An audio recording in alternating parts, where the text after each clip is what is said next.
இன்னைக்கு தமிழக சட்டப்பேரவை தொடங்குச்சு.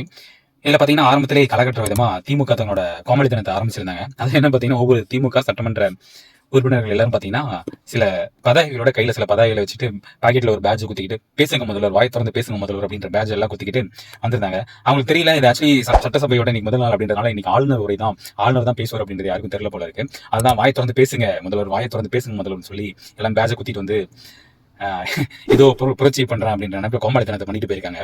இன்னைக்கு உண்மையிலே சொல்லப்போனா இந்த சட்டமன்றத்தோட இன்னைக்கு ஆளுநர் உரை பாத்தீங்கன்னா சிறப்பா போச்சு. அதாவது தமிழக அரசு என்ன உரையை கொடுத்துருந்தாங்களோ ஆளுநர் கிட்ட அந்த உரையை அப்படியே ஆளுநர் அச்சு பிறலாம ஒரு கமா ஒரு ஃபுல் ஸ்டாப் மாறாம கரெக்டா அதை அப்படியே படிச்சிருந்தாங்க. இது கடந்த 5 வருஷத்துக்குள்ள நடக்காத ஒரு விஷயம். திமுகவோட ஆட்சியில திமுக என்ன உரையை கொடுத்தாங்களோ அதை கடந்த ஆண்டுகள்ல ஆளுநர் படிக்கவே இல்லை அப்படின்றதுதான் ஒரு உண்மை. அதை மீறி இன்னைக்கு தமிழக அரசு கொடுத்த அந்த ஆளுநர் உரிய தற்போதைய ஆளுநர் அதை முழுசா படிச்சிருக்காரு அப்படின்றது சில பேரால ஏத்துக்க முடியல. அதனால சில கோமாளித்தனமான வேலையெல்லாம் பண்ணி எப்படியாவது அவதூற பரப்பணும் அப்படின்லாம் பேசிட்டு இருக்காங்க. அதாவது இந்த உரை தொடங்குறதுக்கு முன்னாடி பாத்தீங்கன்னா தமிழ் தாய் வாழ்த்து முதல்ல பாடப்பட்டது, ரெண்டாவதா பாத்தீங்கன்னா தேசிய கீதம் பாடப்பட்டது. இதுல எந்த தப்புமே கிடையாது. நம்ம எப்படி தமிழ் மண்ணு தமிழ்நாடு, நம்மளோட தமிழ்நாட்டு மேலே தமிழ் மொழி நமக்கு ஒரு பற்று இருக்கும், அதே மாதிரி நமக்கு அடுத்ததா பாத்தீங்கன்னா நம்மளோட நாடு இந்தியா.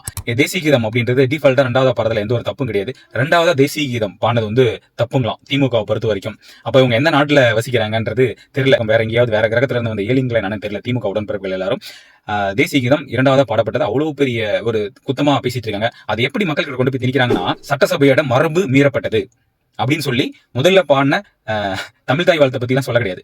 டைரக்டா ஏதோ தேசிய கீதம் தான் எடுத்த உடனே பாடினாங்க அப்படின்ற மாதிரி தேசிய கீதம் ரெண்டாவதா பாடப்பட்டதை அவ்வளவு பெரிய தப்பா இன்னைக்கு பேசி கோமாளித்தனத்தை பண்ணி கடைசியா எல்லாருக்கிட்டையும் செருப்படி வாங்காத குறையா அசிங்கப்பட்டு தான் நின்றுட்டு இருக்கு.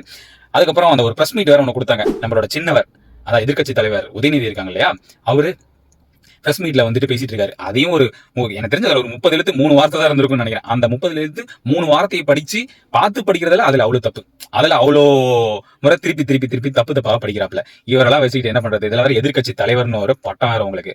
இந்த லட்சணத்தில் நமக்கு தேவையா? ஏதாவது இந்த உரையில இந்த தப்பை பத்தி ஏதாவது பேசலாம், இல்ல அதுல அறிவிக்கப்பட்ட திட்டங்கள் ஏதாவது குறை இருந்தா பேசலாம், ஏதாவது ஆக்கப்பூர்வமா மக்களுக்கு நீங்க இதை செய்யல அப்படின்றத பேசலாம். ஆனா அதையெல்லாம் விட்டுட்டு கேவலமா இல்ல, நீங்க யாருக்காக அரசியல் பண்றீங்க?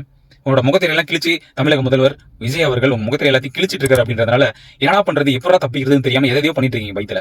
இதெல்லாம் பண்ணீங்கன்னா இப்பயாவது மக்கள் கொஞ்சம் ஒரு இடத்த கொடுத்து ஒரு 40 கிட்டத்தட்ட ஒரு 50 சீட்டு பக்கம் கொடுத்து உங்களை ஒரு இடத்துல வச்சிருக்காங்க எதிர்கட்சின்ற நிலைமையில. ஆனா நீங்க இதை விட இன்னும் ஒரு கேவலமான நிலைமைக்கு போக தான் போறீங்க. உங்களோட செயல்பாடு இன்னமும் திருந்தாம நீங்க இதே அரசியல தான் அந்த மங்கி போன பாலா போன பஞ்சாங்க அரசியலே இன்னமும் பண்ணிட்டு மக்களை ஏமாத்தலாம் அப்படின்றதெல்லாம் நினைச்சிட்டு இருந்தீங்கன்னா உங்க கனவுல இதுக்கப்புறம் பழிக்காது. மக்கள் தூக்கி உங்களை குப்பையில போட்டுருவாங்க.